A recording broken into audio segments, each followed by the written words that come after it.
GeM தொலைக்காட்சி நேயர்களுக்கு வணக்கம். கர்த்தருடைய நாமத்திற்கு மகிமை உண்டாவதாக. இந்த நாட்கள்ல உங்களை அனைவரையும் சந்திப்பதில் மிக்க மகிழ்ச்சி அடைகிறேன். இப்பொழுது கர்த்தர் கவனித்து கேட்பார். தலைப்பு பார்த்தீங்களா? கர்த்தர் கவனித்து கேட்பார். அவர் பாருங்க எவ்வளோ பெரிய தலைவர்களுக்கு மேல உள்ள கடவுளா இருக்காரு. இந்த தலைவர்களுக்கு எல்லாருமே பாருங்க உண்டாக்கினவர் தான் கடவுள். ஆனா அப்படிப்பட்டவர் மனிதர்கள் பேசும்பொழுது கவனித்து கேட்பார் என்று இந்த பகுதியில தான் நான் பார்க்கிறேன். அந்த பகுதியை நம்ம இப்பொழுது வாசிக்கலாமா? மல்கியாவின் புத்தகம் 3ஆம் அதிகாரம் 16வது வசனம். அப்பொழுது கர்த்தருக்கு பயந்தவர்கள் ஒருவரோடு ஒருவர் பேசிக்கொள்வார்கள். கர்த்தர் கவனித்து கேட்பார். கர்த்தருக்கு பயந்தவர்களுக்காகவும் அவருடைய நாமத்தை தியானிக்கிறவர்களுக்காகவும் ஞாபக புஸ்தகம் ஒன்று அவருக்கு முன்பாக எழுதப்பட்டிருக்கிறது. இந்த வார்த்தையை கேட்ட உடனே எனக்கு பயமா இருக்குங்க. ஏன்னா நடுவுல கொஞ்ச நாள் பாருங்க, நான் கூட ஆண்டவருடைய வார்த்தைய அசட்டனை பண்ணின காலங்களை நினைச்சு பாக்குறேன்.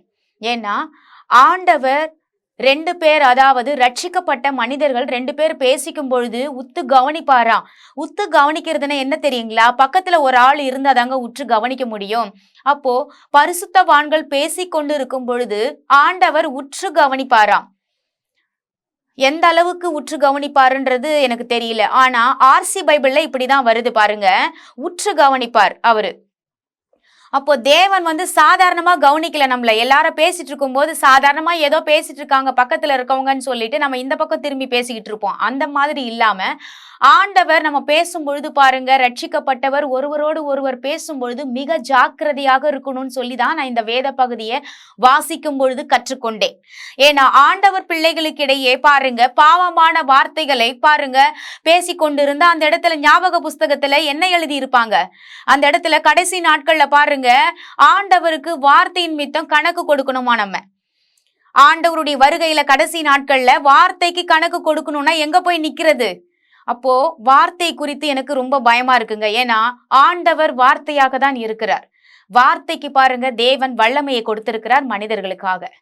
ஆண்டவர் வார்த்தையின் மூலம் தான் இந்த உலகத்தை சிருஷ்டித்து அவர் பாருங்க 6 நாள்ல இந்த உலகத்தை எப்படிங்க ரெடி பண்ணியிருக்க முடியும்? சிமெண்ட் எல்லாம் கலந்து ஒரே நாள்ல ஒரு 100 பேரை வச்சு இல்ல ஒரு 1000 பேரை வச்சு வேலை வாங்கியிருந்தா கூட முடியாது. ஆனா ஆண்டவர் பாருங்க 6 நாட்கள்ல தேவன் இந்த உலகத்தை அற்புதமான விதத்தில் படைத்தார். 6வது நாள் பாருங்க மனிதனை எந்த விதத்துல அற்புதமா படைச்சிருக்காரு பாருங்க. 5 நாள் ஃபுல்லாமே இந்த சிருஷ்டிப்பினுடைய காரியங்களை முடிச்சிட்டு 6வது நாள் கடைசி நாட்கள்ல தான் மனிதனுக்கு தேவையானதை உண்டாக்கின பின்பு மனிதனை உண்டாக்குகிறார். எதனால உண்டாக்குறாருன்னா தேவன் தன்னுடைய நாசியின் சுவாசத்தை ஊதினார் என்று வருகிறது. தேவனுடைய நாசியின் சுவாசம் என்றால் தேவனுடைய வார்த்தை என்று ஒரு மொழிபெயர்ப்புல பார்க்கிறேன். அப்போ தேவனுடைய வார்த்தையினால் உலகம் பாருங்க உண்டாயிற்று என்று பார்க்கிறோம். இந்த உலகம் நீங்க பார்க்கிற உலகம் எதனால உண்டாக்கப்பட்டதுன்னா வார்த்தையினால். தேவன் பாருங்க வானமும் பூமியும் உண்டாக கடவுது என்று ஆதியாகமம் புத்தகம் 1ஆம் அதிகாரத்துல நான் பார்க்கிறோம். உண்டாக கடவுதுன்னு சொன்னவனே உண்டாயிடுச்சு. மேஜிக் ஷோன்னு நினைக்கிறேன். அன்னைக்கு ஒருவேளை பாருங்க ஆண்டவர் மனுஷனை ஃபர்ஸ்ட் படிச்சிருந்து அதுக்கப்புறமா மனுஷனை படைச்சதுக்கு அப்புறம் உலகத்தை உண்டாக்கி இருந்தா கண்டிப்பா ஆதாமும் ஏவாளும் பாருங்க மேஜிக் ஷோ பார்த்திருப்பாங்கன்னு நினைக்கிறேன். ஏன்னா இங்க உலகம் உண்டானதை நினைச்சு பார்க்கும் பொழுது பாருங்க அவர் ஆண்டவர் பாருங்க வானத்தை தன்னுடைய கையினால் விரித்தார் என்று நாம் பார்க்கிறோம். சங்கீத பகுதியில தன்னுடைய கையினால விரிக்கிறதுக்கு அது என்னங்க பெட்ஷீட்டாங்க?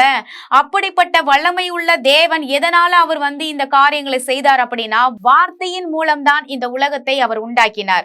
அப்போ அந்த வார்த்தையை நாம் நிதானமாக பேசணும்னு சொல்லிதான் பார்க்கிறோம். இந்த வேதத்துல பாருங்க ஆண்டவர் சொல்றாரு நீங்க நிதானமா பேசணும்ன்றதுக்காக தான் இந்த வசனத்தை நான் உங்களுக்கு காண்பிக்க விரும்புகிறேன். ஞாபக புஸ்தகம் என்று தேவனுக்கு முன்பதாக ஒன்று இருக்கிறதா? நம்ம வேத வசனங்களை வாசிச்சு பார்த்தா தெரியும், நிறைய புஸ்தகங்கள் இருக்கிறது. கண்ணீருக்கு ஒரு கணக்கு எழுதுறதுக்கு ஒரு புஸ்தகம் இருக்கு. ஆட்டுக்குட்டியானவர் புஸ்தகம், ஜீவ புஸ்தகம்.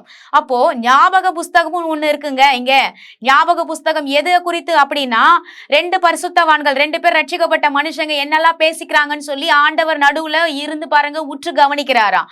அது ஞாபக புஸ்தகத்துல எழுதி வச்சிருக்காராம். அப்போ வருகிற நாட்கள்ல பாருங்க இந்த கடைசி காலத்துல தேவையில்லாத பாவமான நிறைந்த ஆண்டவர் பாருங்க நிறைந்த வாழ்க்கையில இந்த உலகமே சமுதாயமே கெட்டு போயிருந்தாலும் நாம அவங்க கூட சேர்ந்து பாருங்க பாவமான வார்த்தைகளை பேசிக்கிட்டு இருக்க கூடாது. ஏன்னா தேவன் உற்று கவனிக்கிறவரா இருக்கிறார். ஞாபக புஸ்தகத்துல எழுதிட்டு நாளைக்கு கேள்வி கேட்டா எங்க போய் நிக்கிறது நம்ம? அவருக்கு மறைவிடம் ஒண்ணுமே கிடையாது இல்லைங்களா? சங்கீதக்காரர் தாவீது நன்கு அறிந்திருந்த ஒரு மனிதன் சொல்றாரு, நான் பாதாளத்துக்கு கீழே போய் படுக்கையை போட்டாலும் நீர் அங்கே இருக்கிறீர். மீன் வயிற்றிலிருந்து யோனான் ஜபிக்கிறார் பாருங்க, என்ன ஜபம் பாருங்க ஆண்டவர். ஏன்னா மீன் வயிற்றுல இருந்தாலும் தப்புவிக்க அவர் தான் வல்லவராக இருக்கிறார். அது போல ஆண்டவர் இடத்துல பாருங்க மறைவிடம் ஒன்றும் இல்லை, எல்லாமே அவர் படைச்ச பூமி, அவர் படைச்ச வானம். அதனால ஆண்டவருக்கு விரோதமாக நாம் பேசும் பொழுது ஆண்டவர் பாருங்க பார்த்து கொண்டு இருப்பார். ஆண்டவருக்கு விரோதமாக முக்கியமா பேசக்கூடாது, பரிசுத்தவான்கள் பாவமான வார்த்தைகளை பேசக்கூடாது. இப்படிப்பட்ட காரியங்களை தேவன் உற்று கவனிக்கிறாராம். அப்பொழுது வார்த்தைகளை நாம் நிதானமாக பேச தேவனிடத்துல பாருங்க ஞானத்தை கேட்டு ஜெபிக்க போகிறோம். ஆண்டவர் ஞாபக புஸ்தகத்துல பாருங்க இது வரைக்கும் நிறைய நானும் கூட பேசிட்டேன். ஆனா இன்னைய நாள்ல இருந்தாவது நம்ம திருந்துவோமே, அதுக்காக ஜெபிக்கலாம் வாங்க. எங்கள் அன்பும் இரக்கமும் நிறைந்த நல்ல தகப்பனே, நாங்கள் உம்மண்டையில் வருகிற சுவாமி. இந்த நாட்கள்ல ஆண்டவரே கர்த்தர் கவனித்து கேட்பார் என்ற தலைப்புல பார்த்தோம். கர்த்தர் இதெல்லாம் கூட கவனிப்பாரா அப்படின்னு எங்களுக்கு ஆண்டவரே நாங்க நினைச்சு கூட பார்க்கல. ஆனா ஆண்டவர் இதை கூட நீங்க கவனித்து பார்ப்பீங்கன்னு சொல்லி பாக்குறோம்ப்பா.